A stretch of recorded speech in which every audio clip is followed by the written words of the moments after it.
Olá pessoal, eu sou Bárbara Modernel e nós estamos de volta com o nosso quadro Indigenismos, estreando aqui o nosso ano de 2022 com um assunto muito importante.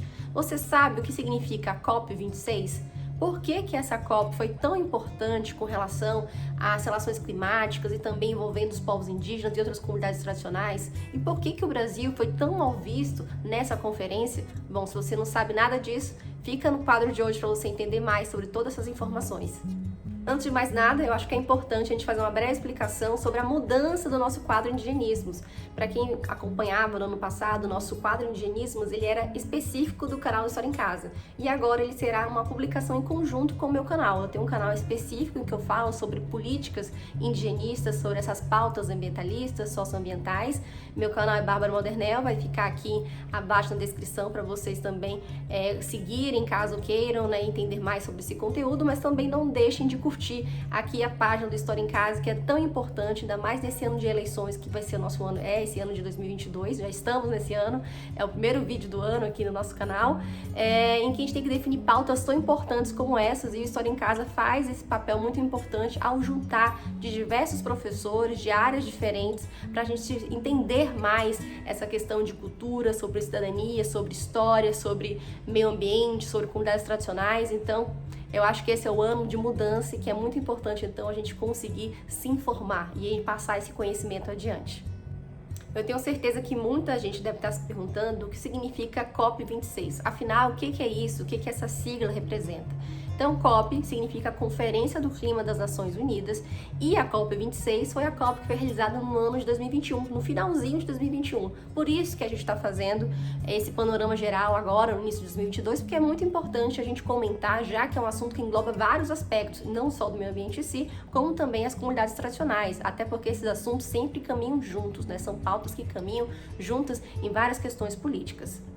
E por que essa COP foi tão importante e está sendo tão discutida, foi tão noticiada nos jornais? Porque já faziam 5 anos, desde aquele Acordo de Paris, que foi assinado em 2015 sobre essa Conferência do Clima.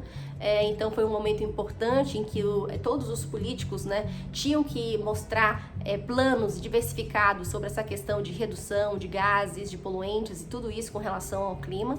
E também foi muito importante porque a conferência de 2020 tinha sido adiada devido à pandemia. Então, por isso que foi tão noticiada essa COP de 2021, que é chamada de COP26. Ela é uma conferência que acontece anualmente, tá? Então, por isso que ficou esse número 26, porque era a 26ª conferência aí que estava acontecendo. E qual o objetivo da COP? Ela visa manter a temperatura da Terra abaixo de 2 graus, em relação aos níveis pré-industriais até 2100. Então, a proposta da questão de direito intergeracional com relação aos povos, aquela preocupação com os povos que estão por vir em relação ao meio ambiente sadio para que eles possam ter qualidade de vida.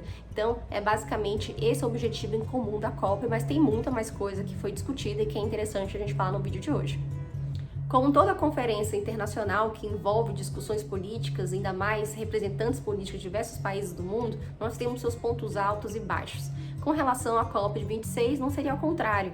Um ponto alto importante a gente destacar aqui foi com relação ao tema de perdas e danos. Como a gente sabe, com relação a essa questão de mudanças climáticas, nós tivemos diversas perdas e danos mundiais envolvendo comunidades tradicionais, desequilíbrio ecológico, terras, florestas, e todos esses impactos geralmente causam maiores danos para os países menos desenvolvidos. Então, a partir daí começou-se a se discutir nessa última COP com relação a uma espécie de auxílio financeiro com relação a esses países mais prejudicados, com relação a essas perdas, como uma forma de alavancar suas estruturas. A gente viu que na COP o que aconteceu foi que os Estados Unidos teve um voto contrário com relação a esse auxílio financeiro, enquanto a Bélgica e a Escócia abriram um precedente inédito com relação a isso, tendo já disponibilizando 3,7 milhões aí de auxílio financeiro com relação a essa questão, e que ainda está em aberta essa discussão, sobre essa nova entrada aí desse auxílio financeiro com relação a essas perdas e danos devido a essas mudanças climáticas.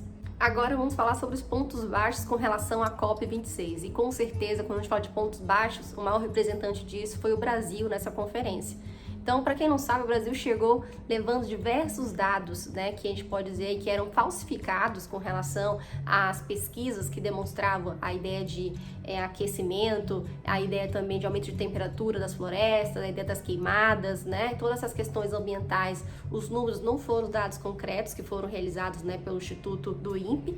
Eles levaram esses dados de forma errada, então houve aí uma falta de transparência, e que isso foi muito mal visto aí pela COP26, e também o Brasil chegou como uma espécie de levar uma nova proposta para esses países, né, para ajudar nessa redução dos gases, né, como a ideia das gases metano, com essa ideia do principal foco da COP, como eu falei para vocês, é esse objetivo do aquecimento, né, de manter as temperaturas, e ele chegou com a promessa de mitigar 50% de suas emissões de gases de efeito estufa até 2030.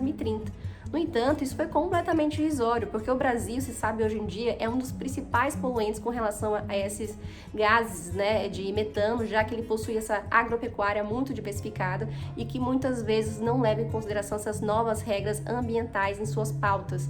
Então, essa questão dele tentar auxiliar com 50%, na verdade não é nada, é uma coisa muito irrisória que ele poderia fazer dentro dessa conferência, e também é uma repetição de algo que ele já havia sugerido há 6 anos atrás, né, no Acordo de Paris, com relação ao que ele poderia fazer também. Ou seja, também aí ficou uma ideia, né, de que o Brasil nada fez e nada vai fazer para mudar com relação a essas questões ambientais no meio de uma conferência internacional. Outro ponto baixo com relação à COP que a gente tem que discutir aqui foi a declaração dos líderes sobre floresta, que foi liderado pelo Reino Unido, junto com representantes de 110 países, que juntos aí somam 85% das florestas do planeta. E o que eles queriam através dessa declaração era justamente eles conseguirem aí diminuir, né, o desmatamento até 2030. Esse é o principal objetivo.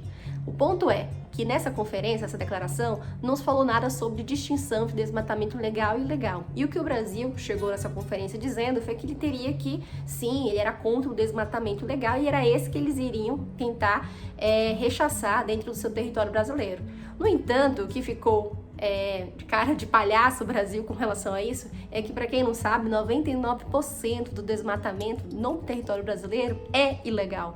Então, ele falar dessa forma dentro de uma conferência com todos os representantes políticos também foi muito mal visto aí com relação a essa conferência do clima. Outro ponto baixo aqui com relação à COP, que eu também já falei um pouquinho antes, mas voltando a esse assunto, porque existe uma convenção, né, um compromisso específico, que é justamente o compromisso global do metano, que houve aí na COP, em que reúne 103 países, liderados pelos Estados Unidos e pela União Europeia, em que fala sobre essa tentativa, né, essa promessa de reduzir a produção do gás metano de até 30% até 2030. E o Brasil novamente saiu, né, com uma cara de palhaço com relação a essa ideia, porque o Brasil ele é um dos principais aí poluentes com relação ao gás metano, ainda mais com a sua atividade agropecuária, e ele é um dos únicos países que não aplicam, que hoje em dia já se sabe que existem, né, diversas formas de ter uma agropecuária em que há uma grande redução de gás metano, né, a partir de várias técnicas aplicadas por esse setor agropecuarista, só que o Brasil não incentiva isso dentro do seu território brasileiro. Então, novamente, ele participou aí de um compromisso global, sendo que ele é um dos principais poluentes e que não está fazendo nada hoje em dia para tentar diminuir essa situação. Bom, em resumo, a gente pode falar que esse é um panorama geral do que aconteceu na COP26, que foi realizada no final do ano de 2021. E o que a gente tem que levar com isso para o futuro, que vai ser a nossa COP27, que vai ser a próxima COP, será realizada no Egito, e que vai ter também, essas pautas vão novamente ser discutidas. O que a gente tem que levar com a gente com relação a isso é que cada vez mais a gente está vendo no título essa ideia de justiça ambiental. Então, quando a gente está falando sobre meio ambiente, sobre clima especificamente, a gente tem que começar a entender que a gente não está falando apenas, né, da temperatura em si, das questões meteorológicas, né, de como isso afeta a floresta, mas também de como nós, como cidadãos, isso também afeta o nosso grupo social, e que isso é um direito intergeracional, né, de todos, de todas as gerações que têm por vir no futuro, de ter um meio ambiente sadio e equilibrado. Então, cada vez mais a gente está percebendo, gente, que tanto as comunidades tradicionais, como nós, povos ocidentais, quanto as florestas, meio ambiente, tudo isso está envolvido. É por isso que muitas vezes vezes a gente chama isso até de justiça socioambiental, porque quando a gente está falando de meio ambiente, a gente não fala só de meio ambiente em si, a gente fala de pessoas que dependem daquele meio ambiente e vice-versa. Essas relações interpessoais que são necessárias para o nosso desenvolvimento. Então, esse foi o resultado da COP26. Como resultado, o Brasil, à medida que ele tem que finalmente conseguir para no futuro, né, ter uma visão mais bonita com relação à política brasileira, é ele conseguir pelo menos aplicar o que está escrito aí na sua legislação, né, para ele finalmente conseguir então levar novos dados, né, com relação a essas questões de poluição, de desmatamento ilegal e também como essas políticas estão todas afetando os povos indígenas do Brasil. Então, como esses assuntos estão super interrelacionados, eu achei importante trazer aqui no nosso vídeo de hoje. E espero que vocês gostem, compartilhem, curtem, que isso é muito importante para o desenvolvimento do nosso canal.